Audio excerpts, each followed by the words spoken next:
Hello aspirants, I am Ritesh Shukla and this is Dasha Publications 120 plus mains discussion video series and I am back with GS3 Indian Economy and Internal Security.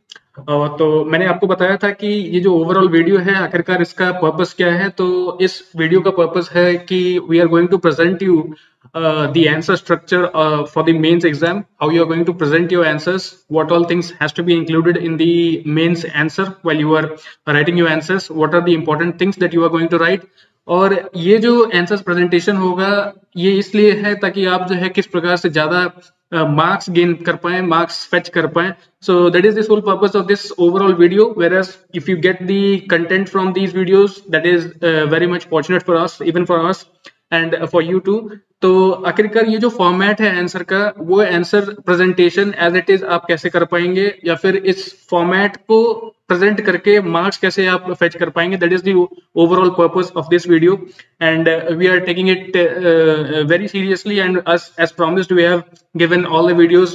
I think that GS2 have already been uploaded. So I will be continuing with this video and I will start with the Indian economy and internal security part. So let's start with this. Okay. So as I have already told you that answer writing is the purpose and whatever you are going to take out of this is that will be how we are going to present our answers related to the question. It is irrelevant that whatever the type of question is, it is irrelevant that what question I have given here. अगर question अगर आ जाता है और इस प्रकार के ही question से related कुछ क्वेश्चंस होते हैं और कंटेंट आपको मिल जाता है, that is well and good, that is really very fine with us also. But जो आंसर स्ट्रक्चर है वो that is important. The writing format is important. Whatever the points that I am making while reading the answers, that is important. Wherever you are instructed to include answers, pictorials, diagrams, जहां पर आपको कहा जा रहा है कि आप diagrams यहाँ पर डाल सकते हैं, जहां पे आप pictorials डाल सकते हैं, presentations डाल सकते हैं, graphs डाल सकते हैं. जो ग्राफ्स होंगे उसके सोर्सेस क्या होंगे, ये जो स्पेशल जो पॉइंट्स दिए जा रहे हैं कि आंसर प्रेजेंट करने के दौरान क्या करना होगा, वो those are things that are really very important. Alright, so while discussing the answer I discuss all those things, so you will have to just focus on that. अब जो फर्स्ट क्वेश्चन है, पहले मैं पेन पिक कर लेता हूं. Okay, तो जो फर्स्ट क्वेश्चन है वो है, despite volatility in economy of India, the Sensex maintained its growth stature. What all factors affect the growth of Sensex while economy was on a downturn during the pandemic? So this is a very interesting question because many a times people were of the opinion that the pandemic में though economic growth is continuously going down, it is declining quarter by quarter, लेकिन Sensex को देख रहे थे कि उसका graph continuously ऊपर जा रहा था. तो this is the very fundamental question. This is a fundamental question also, whereas it is also current based question. ठीक है, ये इकोनॉमी से भी जुड़ा हुआ है, इंडियन इकोनॉमी से, वेयर एज ये करंट अफेयर से भी जुड़ा हुआ है. तो इसको जो है काफी इंटरेस्टिंग था और बहुत सारे पॉइंट ऑफ व्यू इसके लिए दिए गए थे. तो हम यहाँ पर वो स्पेसिफिक पॉइंट ऑफ व्यू जो है यहाँ प्रेजेंट कर देंगे. तो overall what is the demand of the question? Feature and structure of Indian economy, reasons for rising stock markets, habit of Indian spenders, essentials included in formal and informal economy, instruments affecting economy and stock markets, overall factors affecting both in their turn of occurrence. तो आखिरकार जो Indian economy है उसका stature क्या है उसको explain करना होगा कि इसका स्टैचर क्या रहा है. तो ओवरऑल आपने देखा होगा कि क्योंकि एग्रीकल्चरल हमारा बैकग्राउंड है, इंडियन इकोनॉमी का एग्रीकल्चरल बैकग्राउंड है, उससे जो है काफी ज्यादा हमारा जो है उस पर सोर्सेस खर्च भी होते हैं, उससे कंजम्पशन भी काफी ज्यादा होता है. तो जो स्टैचर है ओवरऑल इंडियन इकोनॉमी का उसको ब्रीफली डिफाइन करेंगे और डिफाइन करने के बाद जो सेंसेक्स है उसमें कौन सी ऐसी जरूरी चीजें होती है जिसकी वजह से दैट ग्रोज, उन दोनों को हम कंपेयर करेंगे. ये जो है बेसिक डिफरेंस है. तो अब मैं एक बहुत ही लेमेन टर्म में आपको बता दूंगा कि जो सेंसेक्स होता है उसमें शेयर्स होते हैं कंपनी के जिसकी लिस्टिंग की जाती है. तो ये जो शेयर्स होते हैं कंपनी के, ये ऑथराइज्ड कंपनीज हैं, इनके लिए स्पेसिफिक एक्ट्स होते हैं. इन कंपनीज की ऑथराइज्ड शेयर्स जो है सेंसेक्स पे उपलब्ध होते हैं और ये जो कंपनीज अपने कंपनी को, इंडस्ट्री को, ऑर्गेनाइजेशन को उसको पार्ट बाय पार्ट शेयर्स में कन्वर्ट कर देते हैं. और ये जो नंबर ऑफ शेयर होता है वो हो सकता है कि आम आदमी के पास हो, इंडिविजुअल्स के पास. और ये जो इंडिविजुअल होते हैं इनके पास कंपनी के शेयर हैं और ये शेयर ही सेंसेक्स पर लिस्टेड है। तो इसका ग्रोथ डायरेक्टली इंपैक्ट करता है इंडिविजुअल को, या तो ग्रोथ या डिक्लाइन दोनों ही इंपैक्ट करता है इंडिविजुअल को जो कि कंपनी के शेयर कहीं पे खरीदे हुए हैं। अब आखिरकार सेंसेक्स जो है इतना ग्रो क्यों कर रहा था? तो सबसे पहला एस्पेक्ट यहाँ पर है कि जो भी कंपनी यहाँ पे लिस्टेड होती है, मैंने कहा कि एक स्पेसिफिक क्राइटेरिया को फुलफिल करती है। तो जो क्राइटेरिया है वो एटलीस्ट बीएससी के लिए एटलीस्ट 1000 करोड़ रुपीज या फिर 500 करोड़ रुपीज ऐसे समथिंग जो है कोई स्पेशल कैपिटल होना चाहिए कंपनी का, तभी जाके वो जो है सेंसेक्स पे लिस्ट हो पाएंगे। तो इस क्राइटेरिया को फुलफिल करने वाली कंपनीज ही सेंसेक्स पे लिस्टिंग करा पाते हैं। जब लिस्टिंग यहाँ पर हो जाती है तो हम ये देखते हैं कि ये आखिरकार किस प्रकार से हो पाया, because they are formal in nature. इनका जो ओवरऑल नेचर है वो फॉर्मल है, उनकी ऑडिटिंग कंप्लीट होती है, उनकी अकाउंटिंग बहुत ही सॉलिड होती है। ईयर बाय ईयर जो भी उनके एक्सपेंसेस हुए, जो भी उनके एसेट्स बने, जो भी उनकी लायबिलिटीज होती है, वो सारी चीजें फिक्स होती हैं और वो कंप्लीटली ओवरऑल पर ईयर जो है डेफिनेटली किए जाते हैं कंपनीज ऑर्गेनाइजेशंस में। इनके जो है परफेक्ट जो भी इन्होंने टैक्स पे किया है उसका भी जो है इनके पास फॉर्मल ऑथराइजेशन होता है, फॉर्मली इनके पास सारी चीजें प्रेजेंट होती हैं। ये जो ओवरऑल प्रेजेंटेशन है, जो ओवरऑल टैक्सेशन या फिर ओवरऑल जो इन्होंने पे किया है, जो ओवरऑल इन्होंने शेयर्स अलग अलग निकाल दिए हैं, या फिर ही जो भी पार्ट है, ये सारी चीजें फॉर्मल होती हैं, यानी कि you can get document of it और आपको जो है ये फॉर्मली बता देते हैं कि आखिरकार ये सारे हमारे पास स्पेसिफिकेशंस हैं जो कि हमारे अकाउंटिंग से रिलेटेड है, ऑडिटिंग से रिलेटेड है, और आप चाहें तो चेक कर सकते हैं। तो इसमें कोई भी घालमेल नहीं होता, ये साफ और सही तरीके से आपके सामने ऑर्गेनाइजेशन का पूरा चिट्ठा रख सकते हैं। That is why they are formal organization और इसलिए इनकी लिस्टिंग सेंसेक्स पर है। तो इसीलिए जो इंडिविजुअल्स होते हैं उनको ऑर्गेनाइजेशन पे भरोसा भी होता है कि इनके शेयर्स हैं, we are going to buy it, और ये बहुत ही जल्दी जो है दिवालिया होकर खत्म नहीं हो सकते। इसलिए इंडिविजुअल्स को या तो कभी फायदा हो जाता है या तो कभी डिक्लाइन भी हो जाता है, लेकिन कंपनी पूरी तरह से डूबती नहीं है। तो this is the major factor why Sensex goes up, क्योंकि इंडिविजुअल्स का कंपनीज पे भरोसा जो है बना रहता है और वो कंटिन्यूअसली उसमें इन्वेस्ट करते हैं उनके शेयर में, and because of more investment in the shares definitely Sensex is going to up. ठीक है, तो this is the very in very layman term I have just explained you, that is the same thing I'm going to explain it in the answers. All right, so how we are going to start the answer? Read the question at least twice.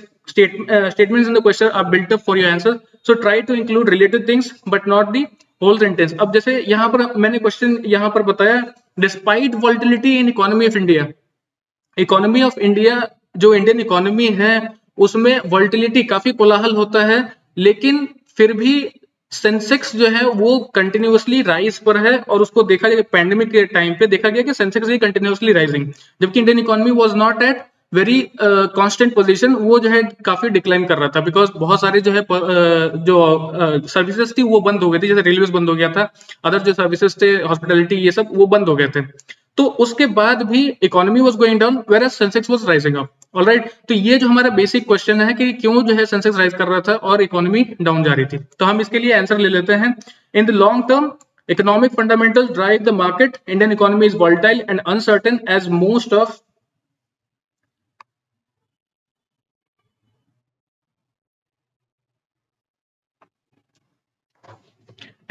of the formal investments done in its market are that through FPIs, and if those are pulled up economy takes a drowsy deal। अब आखिरकार overall क्या होता है कि जितने भी investment होते हैं, मैंने बताया कि सेंसेक्स में जितने भी इन्वेस्टमेंट होंगे वो उन्हीं ऑर्गेनाइजेशंस पे होंगे जो कि यहाँ पे लिस्टेड है, बीएससी में तो लिस्टेड हो या तो एनएससी में लिस्टेड हो, ये स्टॉक एक्सचेंजेस हैं। ठीक है, that is a different completely different part. तो जो स्टॉक एक्सचेंज है वहां पर जितनी भी कंपनीज लिस्टेड होती हैं वहां पर फॉर्मल इन्वेस्टमेंट ही किया जा सकता है, क्योंकि ऑर्गेनाइजेशंस आर फॉर्मल, वेयरएज जो इकोनॉमी होती है, ओवरऑल इकोनॉमी की अगर हम बात करेंगे तो इसमें economy covers the Sensex, the formal part, the formal organisations, whereas the informal organisations. जो इनफॉर्मल ऑर्गेनाइजेशन है, इनफॉर्मल कौन से होंगे, जो कि छोटे शॉप्स हो गए, छोटे इंडिविजुअल्स हो गए जो कि अपना कहीं पर कोई रेडी का दुकान लगाते हैं, या फिर कोई जो है ओपन वर्क करते हैं, जैसे कि पर डे उनका जो है पेमेंट मिलता है, वेजेस पे काम करते हैं।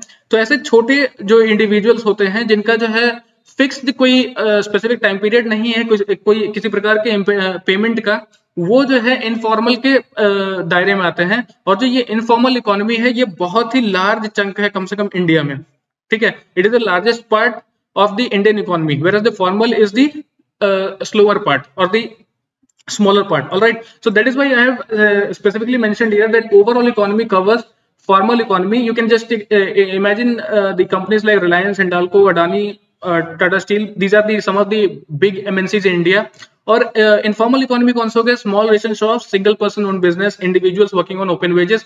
तो जो ओपन वेजेस पे काम करते हैं वो भी जो है वो इनफॉर्मल इकोनॉमी के अंदर में आ गए, क्योंकि इनका जो है स्पेसिफिक अकाउंटेबिलिटी या ऑडिटिंग शायद ना होता हो, ठीक है। ये जो है सबसे बड़ा पोर्शन है इंडियन इकोनॉमी का। That is also only a hypothetical situation because many a times economic survey or even the other data which are released by the finance commission, I'm stating finance commission, finance ministry. तो जो data वो produce करते हैं those are only not exact data. वो जो है कुछ अलग अलग डेटा प्रेजेंट करते हैं, वो भी जो है कभी सैंपल सर्वे के बेसिस पे प्रेजेंट करते हैं, कभी स्पेसिफिक टाइम पीरियड का प्रेजेंट करते हैं। ऑलराइट, आपको तत्कालिक जो है वो डेटा नहीं देते, 3 मंथ्स पहले का या फिर क्वार्टरली का कुछ मंथ बाद में, ऐसा इस प्रकार डेटा प्रोड्यूस करते हैं। तो वो जो है इनफॉर्मल का नहीं बताते, वो फॉर्मल का ओवरऑल बताते हैं, और इनफॉर्मल के बारे में उनका जो है अप्रोक्सीमेट डेटा होता है। ऑलराइट, तो इसीलिए आपको ये जानना जरूरी है कि ओवरऑल इकोनॉमी में फॉर्मल इकोनॉमी, इनफॉर्मल इकोनॉमी, ये दो चीजें जुड़ी हुई हैं। और इसकी वजह से जो इकोनॉमिक ग्रोथ हमारा है वो किसके द्वारा इंपैक्ट करता है? इनफॉर्मल इकोनॉमी के द्वारा भी, जिसमें जो है करेक्ट ऑडिटिंग या फिर करेक्ट फॉर्मेट ऑफ अकाउंटिंग नहीं मेंटेन की जा रही हो। That is why economic we see that the economic growth में fall. I wouldn't say growth with it, I would say that economic decline. All right, तो इसीलिए हमारे जो है हम देखते हैं कि इकोनॉमी जो है डिक्लाइन कर रही है, लेकिन सेंसेक्स जो है ग्रो कर रहा है। तो further on relate the above two explanations, these explanations. As Sensex rides on future predictions of market, it tends to rise and see investments which are authentic, whether it is from the outside or inside. Whole investment done in shares are registered and formal, which shows increase or decrease trend. तो मैंने ये already बताया कि Sensex में जो भी companies होती हैं वो लिस्टेड हैं, दे हैव शेयर्स, और वो शेयर इंडिविजुअल बाय करते हैं। इंडिविजुअल जब उसको बाय कर लेंगे तो they are actually investing in the company itself, और इसका जो है formal registration, formal authentication, auditing, ये सारी चीजें होती हैं। इसकी वजह से we see that there is an increase in demand of investment in shares. That is why Sensex rises at times. This is quite contrary to the overall economy, as economy does not only cover the formal market but also covers the informal market, which is bereft of formal accounting and is quite large. तो मैंने बताया कि जो informal economy का जो sector है वो बहुत बड़ा है, इवन उसकी जो है स्पेसिफिक बाउंड्री नहीं तय की जाती है, जबकि फॉर्मल इकोनॉमी की बाउंड्री तय की जाती है, क्योंकि उसमें थिंग्स आर गिवन। ऑलराइट, वहां पे बता दिया जाता है कि वी हैव स्पेसिफिक डेटा और ऑर्गेनाइजेशन, और इसमें इतने इन्वेस्टमेंट हुए हैं, इतने हमारे एक्सपेंसेस हैं, इतनी हमारी कैपिटल है।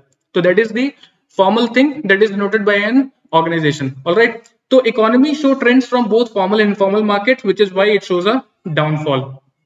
ठीक है, क्योंकि ये फॉर्मल इनफॉर्मल दोनों ही मार्केट से ट्रेंड शो करते हैं, इसकी वजह से इसमें जो है डाउनफॉल दिखाई देता है। ये तो पैंडेमिक के समय पे तो था ही, क्योंकि रेलवेज बंद थे या फिर अदर सर्विसेज जो हॉस्पिटैलिटी है, टूरिज्म है, वो सारे बंद थे, जिससे कि बहुत ही बड़ा पोर्शन जो है रेवेन्यू का आता है। लेकिन वो सारी चीजें बंद थी, इसलिए हम देखते हैं कि इकोनॉमिक जो इकोनॉमी था हमारा वो जो है डाउनग्रेड हो रहा था। लेकिन अगर ये नहीं भी बंद होते हैं और इनके सर्विसेज जब सुचारू रूप से चलते भी हैं, तो भी we don't see much growth in the economy. ठीक है, बहुत ज्यादा ग्रोथ नहीं देखते हैं। जैसे कहने का मतलब है कि there is an informal economy, informal part of the economy that is also working, और ये जो है क्योंकि इसकी अकाउंटिंग या ऑडिटिंग जो है स्पेसिफिकेशंस नहीं है, इसकी वजह से we may not be able to get the correct data out of it. Alright, this is the main thing. आगे बढ़ते हैं। Okay, so we are about to conclude this answer. The non-authentic, unaccounted facets from informal economy drags overall data of economy down. अब जो unaccounted, मैंने बताया पहले ही कि unaccounted जो फैसेट्स होता है इनफॉर्मल इकोनॉमी का, वो जो है इकोनॉमी को ड्रैग डाउन कर देता है। जबकि सेंसेक्स में मैंने बताया कि पैंडेमिक में जब ऐसा हो रहा था, सेंसेक्स राइज कर रहे थे, तो उस समय ये भी सिचुएशंस था कि because money of the people we are not working, उनके पास जो स्पेसिफिक सेविंग्स थी वो कहीं ना कहीं वो इन्वेस्ट करते, लेकिन क्योंकि वो सेविंग्स भी पड़ी हुई है और उनका जो रिटर्न, क्योंकि monthly by monthly they may not be getting payment during the pandemic, तो जो सेविंग्स था उससे कुछ स्पेसिफिक रिटर्न आ जाए, उसके लिए वो भी इन्वेस्टमेंट कहीं करना चाहते थे। तो shares where the very promising thing, जहां पर वो जो है इन्वेस्ट करके और वहां से रिटर्न पाने की कोशिश कर रहे थे। तो ये भी जो है एक एस्पेक्ट है। ऑलराइट, तो we will conclude the answer. Larger chunk of assets involved in economy data makes it show negative graph or downfall, whereas continuous investment in companies which because of the market condition show positive trend tend to gain further, showing a growth in Sensex. Even the sustenance in economy is because of Sensex share growth which impacts economy as a whole. तो मैंने बताया कि economy is the larger part, जिसमें कि Sensex भी involve होता है, share market भी इन्वॉल्व होता है, जो कि फॉर्मल इकोनॉमी के तहत है, और इनफॉर्मल इकोनॉमी भी इन्वॉल्व होता है। ठीक है, तो economy is the larger part where Sensex is a small part that of economy itself. Alright, तो यही है हमारा कंक्लूजन। और ओवरऑल अगर आपको इसको और भी बेहतर बनाना है तो इसमें आप एक स्पेसिफिक डायग्राम बना सकते हैं। उसमें आप फॉर्मल इनफॉर्मल को दो पार्ट्स में डिवाइड करके और फॉर्मल में कुछ स्पेसिफिकेशंस दे सकते हैं, इनफॉर्मल स्पेसिफिकेशंस दे सकते हैं, कुछ स्पेसिफिक एस्पेक्ट प्रेजेंट कर सकते हैं, जिससे कि इनफॉर्मल में जो डेटा होते हैं वो गवर्नमेंट पास नहीं आ पाते, उनको आप प्रेजेंट कर पाते हैं। Data available to the government, data not available to the government, ये आप प्रेजेंट कर सकते हैं।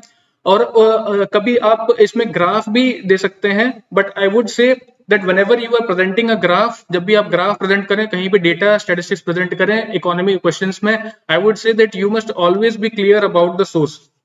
ऑलराइट, अब ऐसा होता है कि नीचे कोई सोर्स लिख देता है, you don't have to do that, just present a source that ministry of finance did this, Ministry of Agriculture did this, Ministry of certain things did this. We need to have the exact report. All right, that is very much important because that will gain you marks.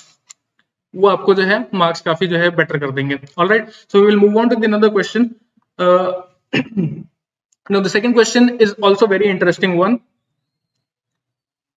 This question has been taken from the Hindu's article.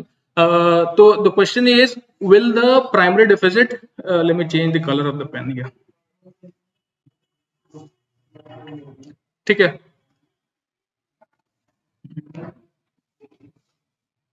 will the primary deficit be a bigger problem to economy that than fiscal deficit? What is primary deficit in this regard? तो अब आपको ये जानना है कि question के अनुसार आपको ये जानना है कि प्राइमरी डेफिसिट क्या है।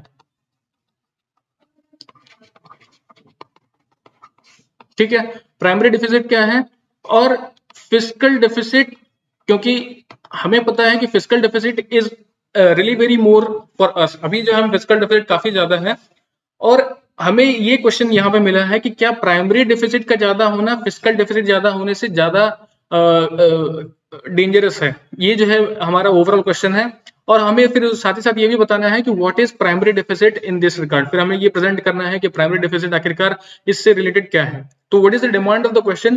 Primary deficit, we will have to define the primary deficit, reason behind its fall, consequence of its fall for economy, current estimates of primary deficit.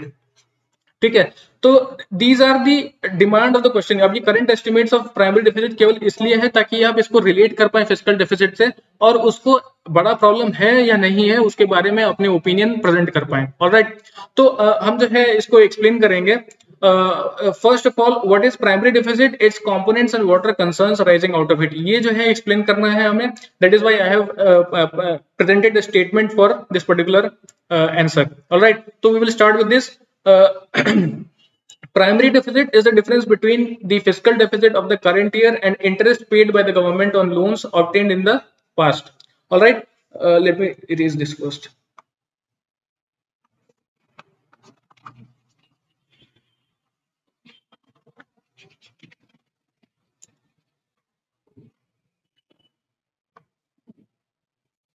Okay, so what are primary deficits? अब this is the fate of the economy of our country. अब क्या होता है कि हमारे देश में या कहीं भी, लेकिन हमारे देश में स्पेसिफिकली कहा यह जा रहा है, क्योंकि फिस्कल डेफिसिट इसलिए हमारा बिल्टअप हो जाता है क्योंकि we borrow a lot from other sources. Okay, we borrow a lot from other sources से, यानी कि प्राइवेट इंस्टीट्यूशन से हम बहुत बोरो करते हैं ताकि हमारी जो एग्जैक्ट एक्सपेंडिचर बनने वाली है वेलफेयर प्रोग्राम्स को लेके उसको मीट किया जा सके। तो इसकी वजह से बोरोइंग्स बहुत ज्यादा इंपॉर्टेंट हो जाती है, और गवर्नमेंट टाइम टू टाइम बहुत ही ह्यूज चंक्स में बोरोइंग्स करती है प्राइवेट इन्वेस्टमेंट प्राइवेट इंस्टीट्यूशंस से। तो ये जो बोरोइंग होता है ये क्या करता है, finally at the end of the year fiscal deficit को बढ़ाता है, क्योंकि आखिरकार ये बोरोइंग है, तो दिस इज अ डेब्ट that has to be cleared by the government. अब ये डेब्ट होने का मतलब है कि because government is maintaining the overall management of the people, क्योंकि लोगों के द्वारा जो भी टैक्स पे किए गए हैं, जो भी रेवेन्यू उनके द्वारा आती है, या फिर जो भी मेंटेनेंस होता है रोड का, वेलफेयर प्रोग्राम्स का, वो लोगों के द्वारा दिए हुए टैक्सेस से ही किया जाता है। और ये जो टैक्सेस गवर्नमेंट के पास आती है, ये भरपूर मात्रा में नहीं होती है, शायद इसकी वजह से ही एक्सपेंडिचर काफी ज्यादा हो जाता है वेलफेयर प्रोग्राम को लेकर, because we have more number of people, less number of people are earning, whereas जो लेस नंबर ऑफ पीपल जो अर्निंग है वही टैक्स पे करते हैं, और जो ओवरऑल जो रेवेन्यू क्रिएट होता है गवर्नमेंट के पास, उससे ही वेलफेयर प्रोग्राम्स बनाए जाते हैं। अब क्योंकि वो पैसा काफी कम होता है इतने लार्ज चंक ऑफ पॉपुलेशन के लिए, तो गवर्नमेंट पैसे बोरो करती है प्राइवेट इंस्टीट्यूशन से, और जब प्राइवेट इंस्टीट्यूशन से वो पैसे बोरो कर लेती है, तो वो जो है बन जाता है डेप्ट। और ये जो डेप्ट है, जब वो बहुत ही बड़े पार्ट में हो जाता है, we say that fiscal deficit is rising. Okay, fiscal deficit is more and more. अब इस बार भी फिस्कल डेफिसिट इज अराउंड 6.5%। तो आखिरकार डेफिसिट कब कह रहे हैं, जब प्राइवेट इंस्टीट्यूशन द्वारा जो बोरो किया गया, गवर्नमेंट ने जो बोरो किया पैसा, वो जो है बढ़ता चला जाता है, that is called as deficit. और उसी ईयर में गवर्नमेंट उसको पे नहीं कर पाती, that is the deficit part. Alright, तो आखिरकार प्राइमरी डेफिसिट क्या, इसकी वजह से मैंने आपको फिस्कल डेफिसिट बताया। प्राइमरी डेफिसिट, ये जो बोरोइंग गवर्नमेंट ने किया, इस पे कुछ स्पेसिफिक इंटरेस्ट भी पे करने होंगे, क्योंकि प्राइवेट इंस्टीट्यूशन आपको पैसे, गवर्नमेंट को पैसे इसलिए देती है ताकि उस पर कुछ स्पेसिफिक इंटरेस्ट मिल पाए। वो जो इंटरेस्ट होते हैं, वो इंटरेस्ट पे नहीं कर पाने की वजह से जो इंटरेस्ट बर्डन बन जाते हैं नेक्स्ट ईयर, वो जो है एड ऑन हो जाएंगे इस बार के डेब्ट में, तो वो हो जाते हैं primary deficit. That is what has been given here. Primary deficit is the difference between the fiscal deficit of the current year. इस साल का जो फिस्कल डेफिसिट है, उसमें जो इंटरेस्ट पे करने वाले थे हम, जो गवर्नमेंट पे करने वाली थी प्राइवेट इंस्टीट्यूशंस को, on loans obtained in the past. ठीक है, तो पिछले ही साल में जो इंटरेस्ट पेमेंट करना था गवर्नमेंट को बोरोड लोन पर, वो नहीं कर पाए, और वो इंटरेस्ट इस साल जो है आके आज के जो डेब्ट है उसमें ऐड हो जाता है। वो जो बेसिक डिफरेंस क्रिएट होता है डेब्ट के कारण, उसको कहते हैं primary deficit. Alright, this is the basic definition. in a layman, even in a layman tongue, you can say it like that. Okay, all right. So what it indicates is that government's borrowings are utilized to pay the interest on loans rather than on capital expenditure. अब ये government की borrowing जो है, borrowing जो हुई थी, उस पे जो है इंटरेस्ट पे करने के लिए इस्तेमाल किया जाता है। ऑलराइट, तो अब सेकंड क्वेश्चन पे आते हैं, is primary deficit healthy for economy? This is the first thing that has to be explained, क्योंकि हमें क्वेश्चन यही मिला है कि प्राइमरी डेफिसिट क्या जो है वो बिगर थ्रेट है इकोनॉमी के लिए rather than fiscal deficit. Okay, the rise in primary deficit is not the sign of a healthy economy. This actually is क्योंकि फिस्कल डेफिसिट ही डेट है किसी न किसी प्रकार से गवर्नमेंट के लिए। इसमें जो पेमेंट गवर्नमेंट को करनी है प्राइवेट इंस्टीट्यूशन को, that payment itself is a kind of a debt, and this debt is covered only through taxes और revenue that is created through people. ठीक है, तो वो लोगों के द्वारा ही किया जाएगा, और लोगों में बहुत ही लेस नंबर ऑफ पीपल जो है वो टैक्सेस जो है कंटिन्यूसली पे कर रहे हैं। तो हम समझ सकते हैं कि जो revenue continuously year by year government के पास आता है, that is lot less than the डेब्ट we have created for a particular time period, financial period. All right, तो अब क्या हो गया कि जो प्राइमरी डेफिसिट है, it is not the sign of healthy economy. ये बहुत ही स्वस्थ इकोनॉमी के लिए अच्छा साइन नहीं है। All right, I have explained it to you. It means the government is spending more on interest payment instead of creating wealth. अब क्योंकि पिछले साल का हमारा जो डेट था उसको तो हमें पे करना ही है, डेट तो हमने पे नहीं किया, उसको तो एडअप कर ही दिया, जो इंटरेस्ट उस पर है वो भी जो है बचा हुआ, वो भी एडअप हो रहा है, और इवन इस साल का डेट उसके साथ साथ जो इंटरेस्ट पेमेंट है वो भी बचा हुआ है। तो अगर गवर्नमेंट इस साल की जो भी रेवेन्यू क्रिएट होती है, उससे अगर इंटरेस्ट पेमेंट अगर पे करने में लग जाती है, तो उससे क्या होगा, हमारा रेवेन्यू इंटरेस्ट में खर्च होगा, और जो इस बार के एक्सपेंडिचर्स उसमें खर्च होगा उससे और भी ज्यादा हमारे लिए डेप्ट लेने की सिचुएशन पैदा हो जाएगी। तो that is the overall situation of the economy that currently government is trying to equate with. All right. Then we'll move on with the answer. The primary deficit is apparently a cause of worry as it is phenomenally higher than the budget estimates for the financial year 2021. तो ये तो बहुत ही आसानी तरीके से समझा जा सकता है कि जो हमारा बजट एस्टिमेट है, budget estimate is all about income and expenditure, all about income and expenditure and how the income will be managed when we are going to expend it. All right. तो ये जो budget estimate है obviously ये जो है breach होगा, क्योंकि हम जो है कहीं ना कहीं डेप्ट जो है कहीं से ले रहे हैं, बोरो कर रहे हैं प्राइवेट इंस्टीट्यूशन से, और जब बोरो करेंगे तो ऐसा ही सिचुएशन होगा जब हम इनकम हमारा कंप्लीट ना कर पा रहा हो हमारे प्रोग्राम्स को। दैट इज वाई हम जो है कहीं से पैसा बोरो करते हैं प्राइवेट इंस्टीट्यूशन से। तो ये तो स्पेसिफिकेशन पहले ही क्लियर हो जाता है। तो जो प्राइमरी डिफिसिट है वो क्यों कॉज ऑफ वरी है, क्योंकि वो जो है बहुत ही ज्यादा है हमारे बजट एस्टिमेट का, जो बजट एस्टिमेट है फाइनेंशियल ईयर का उससे काफी ज्यादा है। तो आखिरकार जो रेवेन्यू हम क्रिएट भी कर पा रहे हैं पर ईयर का, हम उससे ओवरऑल इंटरेस्ट पेमेंट्स पे नहीं कर सकते। ऑलराइट, तो इसलिए primary deficit is the bigger cause of worry. Alright, any borrowing or loan that does not lead to creation of assets or reduction in liabilities will not help the economy in the long run. ठीक है, this was the specific statement given by a secretary of finance ministry. ठीक है, तो ये जो borrowing है, जो borrowing की जाती है आखिरकार वो किसके लिए होना चाहिए? Borrowings must be done to create assets, those assets will get us revenue.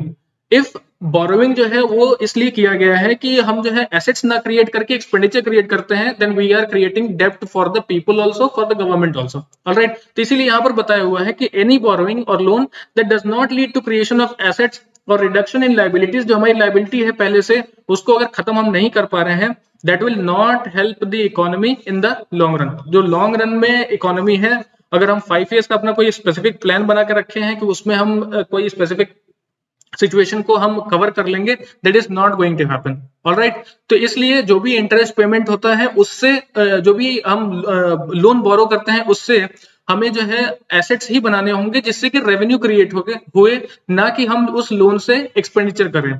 Because if we are borrowing money and spending it on welfare programs or any such program, that is not going to give us revenue, और revenue क्योंकि हमारे पास नहीं आएगा तो हमारा जो overall debt है that is going to increase and in turn primary deficit is also going to increase. all right, तो current estimates of primary deficit मैं यहाँ पे स्पेसिफिकली बता दूंगा कि जो अमाउंट होते हैं एज इट इज, अगर आपको ध्यान में नहीं है किसी स्पेसिफिक टाइम पीरियड का, you must write approximately 29,000 crore, say for example 263 if you have not seen it.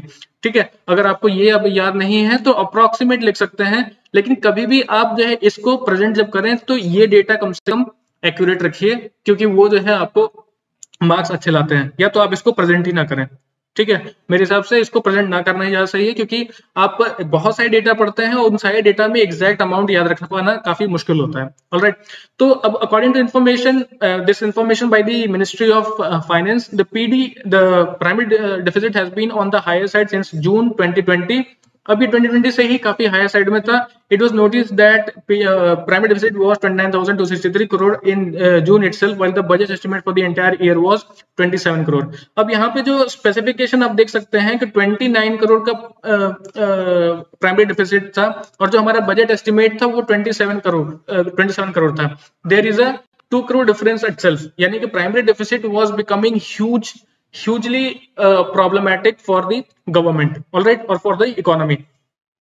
Since then, PD has been on the rise and peaked at 61 crore in November 2020. It was 55 crore in December, 58 crore in January 2021. तो although अब यहाँ से नवंबर के 2020 से थोड़ा सा decline पर आता है, लेकिन बिकॉज पैंडेमिक के सिचुएशंस काफी खराब हो चुके थे पैंडेमिक से, तो आखिरकार जो जनवरी में जो प्राइमरी डेफिसिट था वो भी 58 करोड़ था। ऑलराइट, तो अब यहाँ से आगे बढ़ते हैं। These are only specific data for primary deficit. अब ये डेटा से आपको एग्जैक्ट प्रेजेंट करने की आवश्यकता नहीं है, आपको कंपैरिजन केवल करने की जरूरत है। ऑलराइट, ना in fact primary deficit has remained more the B throughout the year. Also, actuals of primary deficit in current fiscal have been much higher than all months in the last financial year. The primary deficit to the budget estimate is 210% in January 2021. अब budget estimate का 210% है हमारा primary deficit. ठीक है, I am not going to get into all the details, but आपको ये अभी इस क्वेश्चन के अकॉर्डिंग आपको ये जानना होगा कि बजट एस्टिमेट जो है वो 210% है प्राइमरी डेफिसिट का. ठीक है, it is 184% in the corresponding period of 1920. पिछले साल में 184% था. The period B was 197% December and 64% in 1920 financial year. So ये ओवरऑल जो परसेंटेजेस है ये तो आप फिर भी प्रेजेंट कर सकते हैं because these may be easy to memorize. लेकिन अगर स्पेसिफिक अमाउंट्स दिए हुए हैं करोड़ में या किसी में, you don't have to memorize it completely. बहुत सारे डेटा ऐसे आते रहते हैं, लेकिन परसेंटेजेस आप एग्जैक्ट जो है याद कर सकते हैं. ऑलराइट, तो will conclude the answer. Primary deficit happens because of excess of borrowings which were not paid off in the time period it was taken in, so it becomes burden for the budgets for the future. अब जो आगे के आने वाले budget estimates हैं उसके लिए problem क्या हो गया कि we are going to do expenditure whereas we also have to meet the interest payment which have been carried out from the previous year. अब इसको भी मीट करना होगा हमें इसी बजट एस्टिमेट में जो भी इनकम आया है उससे.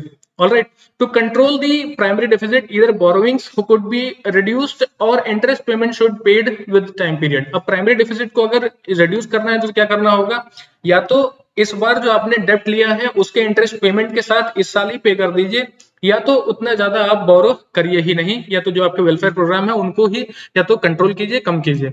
ऑलराइट, या तो रेवेन्यू क्रिएट करने वाले ऐसे एसेट्स जो है वो खरीदिए. These are the some of the features which must be done to reduce the primary deficit even to reduce the fiscal deficit. All right, so this is the overall answer for this particular question.